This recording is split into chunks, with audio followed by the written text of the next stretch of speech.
Can you guys hear me? Yes. Shame. Sorry, I've got, you know my sense of humour already then. Okay. Do we have any people that weren't in the workshop? Yes. Hi. Anyone else? Oh, hi. And of course you. And of course you. So, welcome. Thank you for your interest in this talk this evening, and thank you for the invitation indeed to present some of the research I've been involved in at Tate over the last, I'd say 5 or 6 and maybe even 7 years. So what I'm going to speak to you about this evening is a couple of conservation treatments that we call case studies, I guess, that have been happening at Tate in response to a couple of conservation challenges, some of them caused by human beings and others caused by many, many years of display. So the title of the talk is Engaging with the Surface, Challenges, Advances and Reflections in the Conservation of Modern Contemporary Paintings. So just to give a bit of context, and I'm very much speaking to the converted in the room here this evening, but for others who know not so much about conservation and contemporary art, some of the challenges we face around the conservation of modern contemporary paintings originate from the fact that they are often very large, they're often not glazed, or they're not framed and not protected by varnish layers, which means that they are relatively vulnerable, but they're also provide a very direct viewing experience which can be very poignant and significant. There are often a range of paints used across one work of art, and there are obviously a range of paints used across modern contemporary art. The surfaces, because they are, if you like, raw or direct and unprotected, are prone to soiling, they're prone to scuffs and marks, and to, I guess, the trials and tribulations of life on display.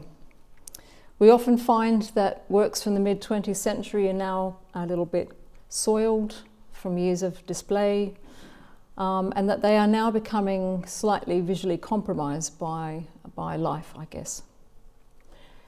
So we're often faced in the conservation profession at the moment with the first conservation treatment that some of these works have had, which carries with it quite a weight around decision making and legacy.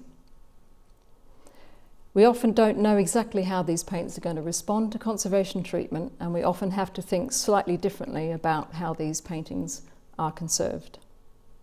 The surfaces are easily affected by what we do to the surface, and so we've started to employ, I guess, what you call evidence-based, practice-based research, which informs us of the risks associated with cleaning modern contemporary paintings. And often the other quite fantastic but quite challenging thing at times is that we're often involved with the artists themselves or the artist estate, which means we have a very clear voice which influences how we approach the conservation treatment and the types of outcomes we desire from the kinds of treatments we carry out. So I'm going to focus on 2 key projects that I've been involved in at Tate, which I have to say have been an absolute privilege. The first one is the Rothko, or it's become known as the Rothko Conservation Project, and the other one is called Nano Restart. Both these projects are now finished, but they've both used a methodology that I think is quite helpful for conservation of modern paintings. So I'm going to start off with the Rothko project, which actually got a lot of media attention at the time, and then I'll move on to the Nano Restart project, which has had a little less attention. So the Rothko project was born out of an incident that happened in October 2012 at Tate Modern, where a young man who called himself an artist carried out an act of vandalism, or damage if you like, on one of the Rothko Seagram murals in Tate's collection. We have a room which generally has between 7 and 9 of the Rothko Seagram murals on display at any point in time.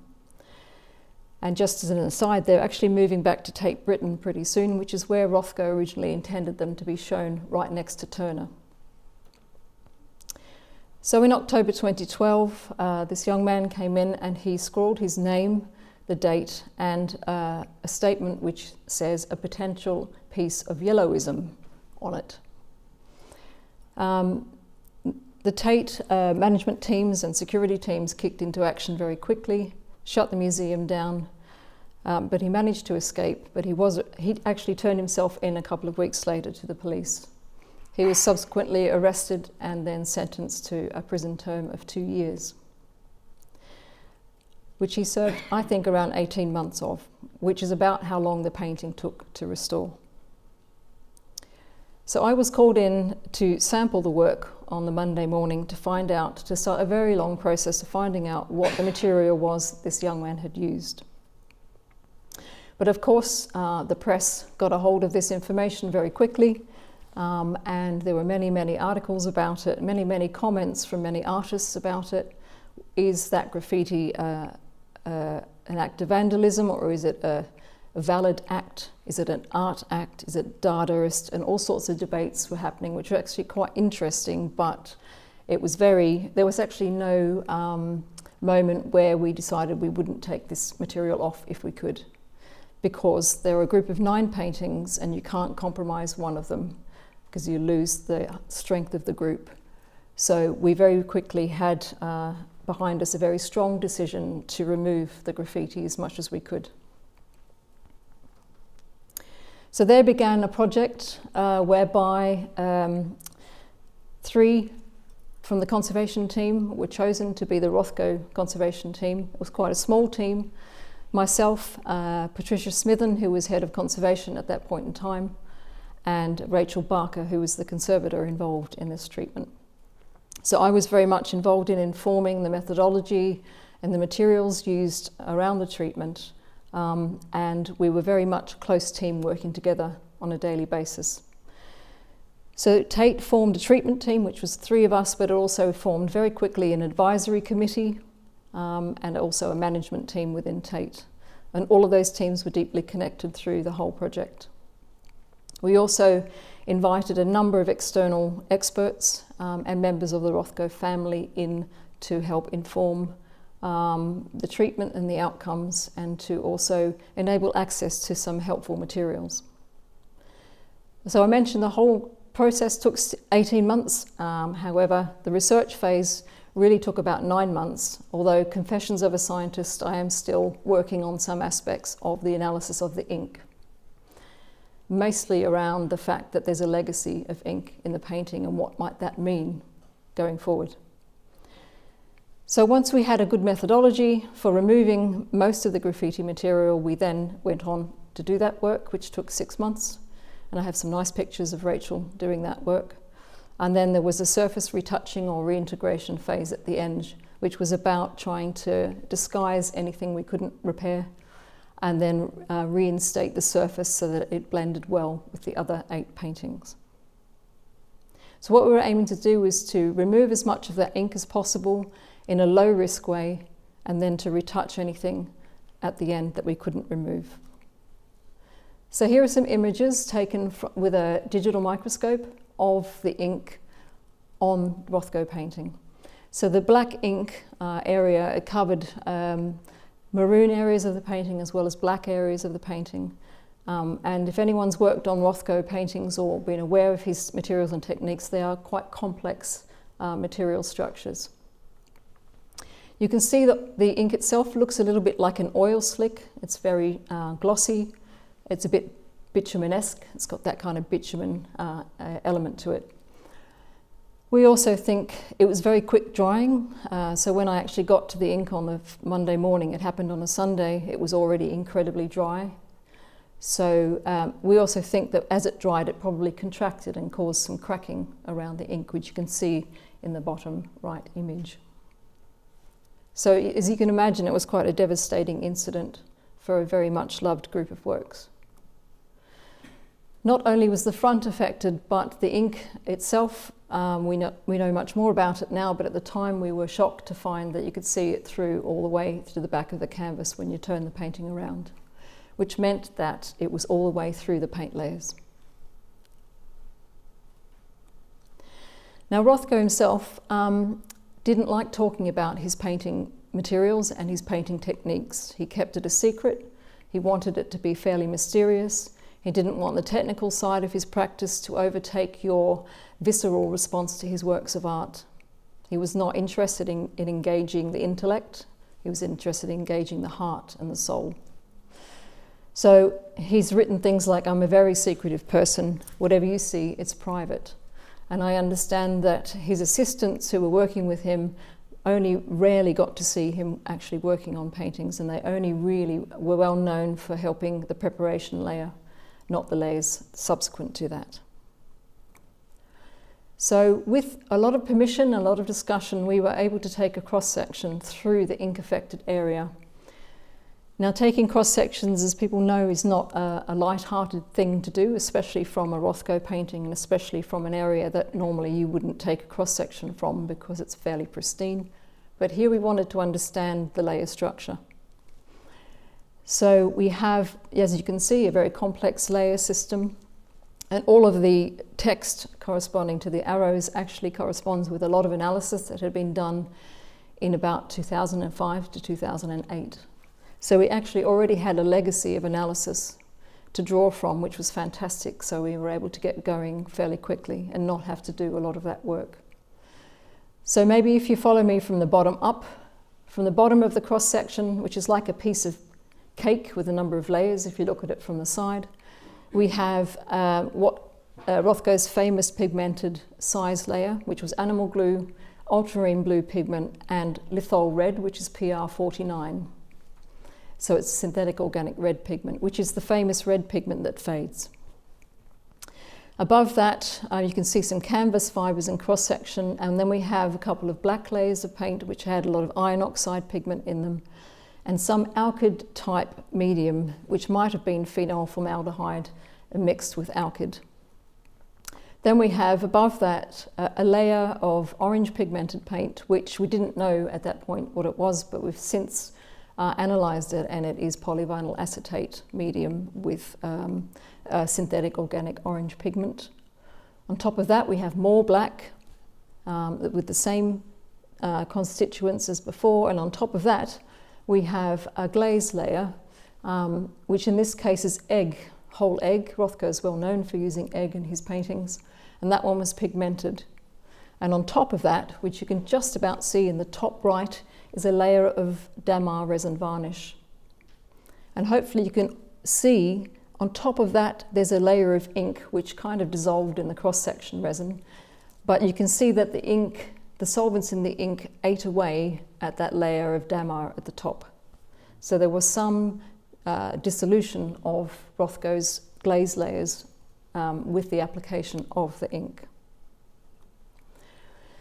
So when you're thinking about designing a treatment for something you've never done before with materials you don't quite understand yet, one of the great things to do in conservation is to create mock-ups. And so what we did was spend a long time looking at the literature, speaking to the Rothko estate and other conservators, particularly in New York, who've conserved a lot of Rothko paintings. And we had the joy of trying to mimic Rothko's technique, and I have to say we've failed miserably because we're not artists, and Rothko is quite a genius at using his materials, but it was really informative in lots of ways and also quite a lot of fun, I have to admit. So here we are mixing the famous pigmented size layer, and that I think was the most successful layer of all of them that we tried. I'm not going to go through that production process because I don't have the time, but there is a paper on that for the conservators in the room, which I will reference. So we weren't doing a copy, we were doing what we call a mock-up, and there's a big difference. A copy is all about trying to mimic the final painting, about trying to mimic the brushstrokes, trying to mimic the prowess of the painter. I'm not a painter, Rachel Barker is not a painter, and I basically said it was a distraction, which she was upset about at first because she wanted to have a go at painting. But nonetheless, what we ended up doing was what I call a representative sample, which is not even a mock-up. And what we ended up doing was recreating the layer structure, going from the right-hand side where you've got the first layer, building the layers up from the right to the left, and at the end you've got all of the layers, so you've got all of those other colours underneath it, because that's what how the painting is made. And on top, at the very end, we've got an egg glaze and we've got a damar glaze. So that ended up being a useful substrate for us to work with. And then we bought some of the graffiti ink because we found out what it was. Because when the perpetrator handed himself in, there was a can of the ink or a bottle of the ink in his bag. The police took a photo and sent it to us, and I bought some from a company in Germany called Molotov, who pride themselves on permanence of their graffiti materials. It's quite an interesting website actually to have a look at. So the ink itself is called Molotov Cocktail, and it's a very, very black ink, which is actually very velvety and nice to work with.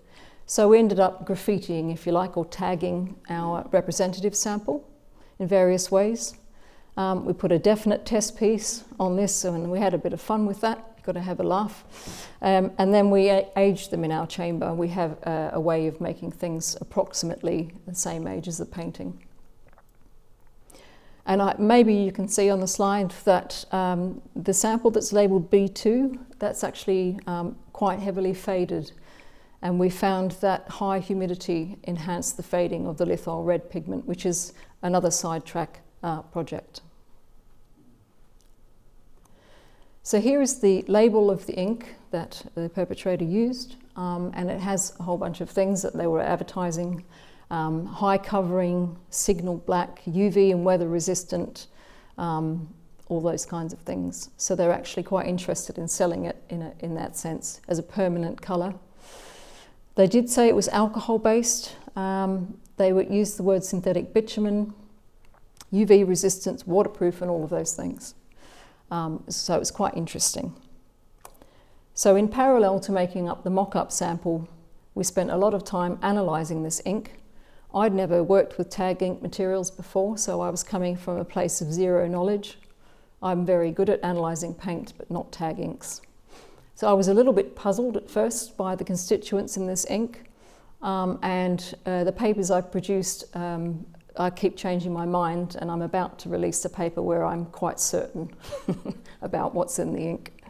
But I've worked with many, many scientists who are equally puzzled and now feel quite confident about the constituents. So it's basically a couple of solvent dyes which are dissolved in the solvents that are used in the ink. There is not a polymeric network in there at all, which is what flummoxed me at the beginning. There's actually no polymer at all. So it's a high staining, very solvent-based dye, effectively. So one of the key things we worked on in the early stages of this research phase of this treatment was really about how to dissolve the ink. And when you're trying to dissolve something off a painting surface, you want to dissolve that and not the paint. So you have to spend a bit of time thinking about this concept we use in conservation called solubility parameters. And now we were very lucky to have a long-standing collaboration with the Dow Chemical Company. So I sent some of the ink to them in America, and they ran some tests and they determined the solubility parameters of the ink, which was really helpful. It saved me months and months of work with solvents. And then they plugged the numbers into a bespoke computer program, and they came up with a bunch of solvents that might be useful for dissolving the ink. It was a theoretical match. So we then took that theoretical match and we extrapolated it and made it a lot bigger using solvents we are normally using in conservation. And we ended up testing 75 different solvents in various ways. And this rather unattractive flow diagram represents the process of us making decisions around solvents. So we started off with 300 in the Dow software, where it got that down to 16. We got that down to 5 through empirical testing. Then I wasn't happy with that. I cranked it back up to 75. And then we ended up with 12 systems, which we then tested again. And I'll show you the test substrates we used until we got to about between 6 and 9 systems that we were confident we could take to the painting and in a low risk way. So these are some of the solvents that the Dow system pumped out in terms of matches. And some of these are things that we don't normally use in conservation, like ethyl lactate, which has actually found its way into conservation since this project. It is considered a green solvent, so it kind of ticks a few sustainability boxes, but it also has quite a strong polarity to it, but it dissolves things quite well. So we went through a very long process of testing these solvents as free solvents, just without any kind of gel form.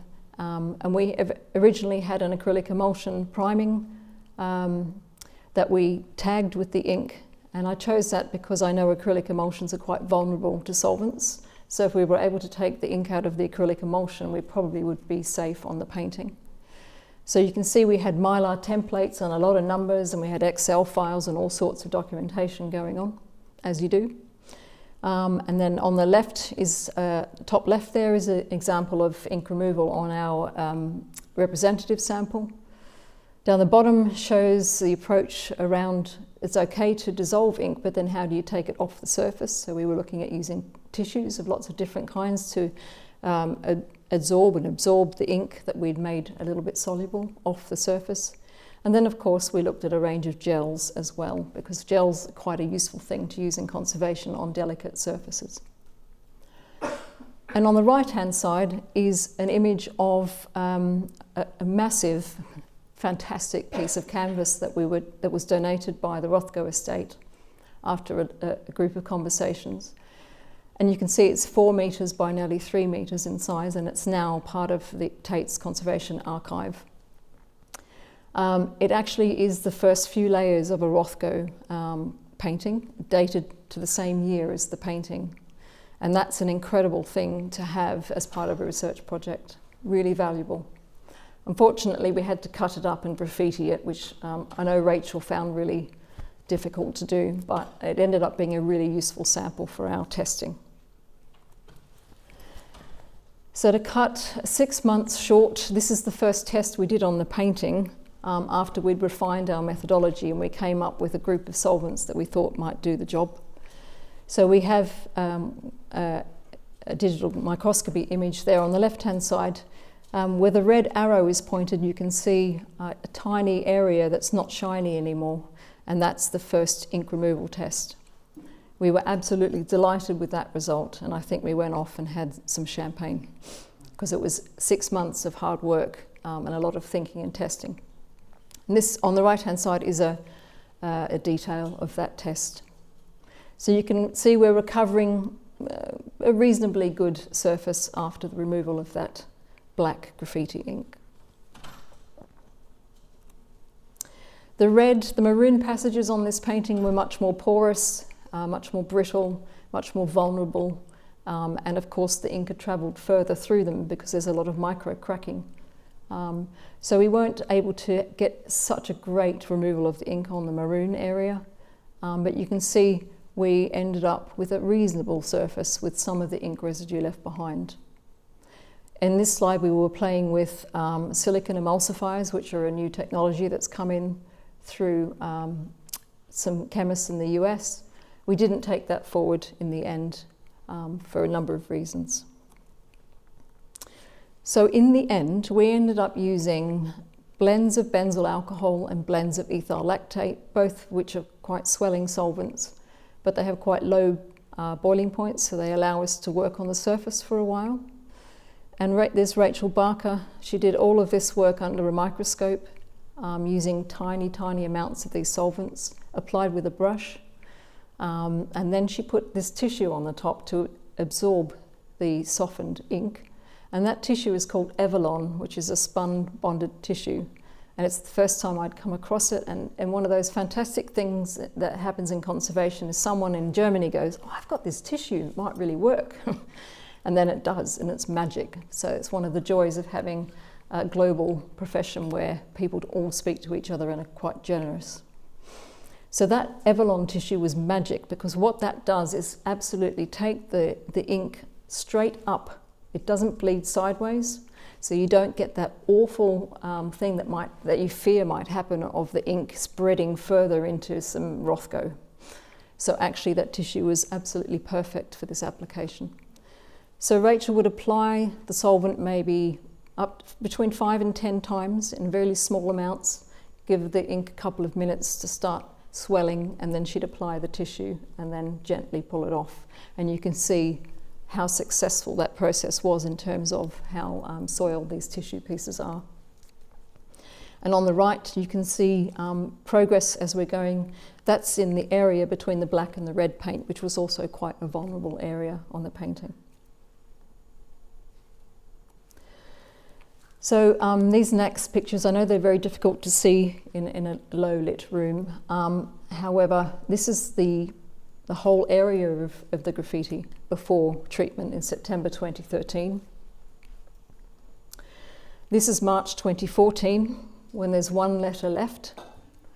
And you can see in the black areas, the whole removal process was far more successful because the paint was a little bit more well bound and a bit tougher. And then at the bottom, you're starting to see a little bit of not so successful removal, or there's still some residue left in the red area, the maroon area. So they were the areas where we had to naturally do more retouching. And the retouching process, Rachel took a long time over this, and she did a very fine job of it indeed. She wanted the retouching to follow the ethics of conservation, which means reversible, so it has to be able to be removed so that her work doesn't become part of the artwork. So she isolated the areas she was going to retouch with a water-soluble acrylic medium, and then it generally used gouache and a number of dry pigments on the surface to disguise what was left. And she followed the layer structure as well. So you can see here some of the retouching. She's coming in. You know, for many, many months of looking under a microscope, you get to see the layer structure. You know what colours are underneath and how Rothko's layered them on. So she would have created this opaque, slightly reddish area, and then come in and dampen down the colour, mostly using gouache and watercolours, which are reversible. So there's an example of the retouching process. On the left, we have the residues of the ink as it was. In the middle, you've got the residue left. So we went as far as we felt it was safe, and we didn't want to create any problems for the painting. It had already had enough of a life without us taking the treatment too far. And then on the right, you can see, at least during retouching, so the disguising of the residue of the ink. And there is the painting on the left with the graffiti, and on the right after treatment. And we were very, very pleased indeed. And the final stage of the retouching was carried out in situ under the museum lights, which is often what conservators do towards the end of a difficult treatment. And she ended up applying some loose dry pigment again in the museum conditions, just to disguise it a little bit further. And then we have the ubiquitous shot of the young person looking at the art, which is a classic Tate photo. And they're always deeply engaged with the surface, of course. But one of the things that was quite unique, I mean, we were very delighted about this, and we saw success in the sense that Rachel and I, after it was back on the wall, we went and sat in the middle of the room on the chairs in the middle of the room, and everybody just ignored our painting. And that was absolute success. So we were delighted to be ignored. But all the way through this process, Tate had the nous, I guess, to create a video. And it's a little bit warts and all, and it shows us looking quite exhausted at times and quite stressed at times, and then elated and delighted, and all that process. So in a way, it captures our emotional journey from the effect of the act in the first place to the delight of bringing the painting back to display. So it's there if you want to have a look at the video. It's 17 minutes long, and it's really very well done indeed, despite us having a camera in our faces most of the time during that 18-month period.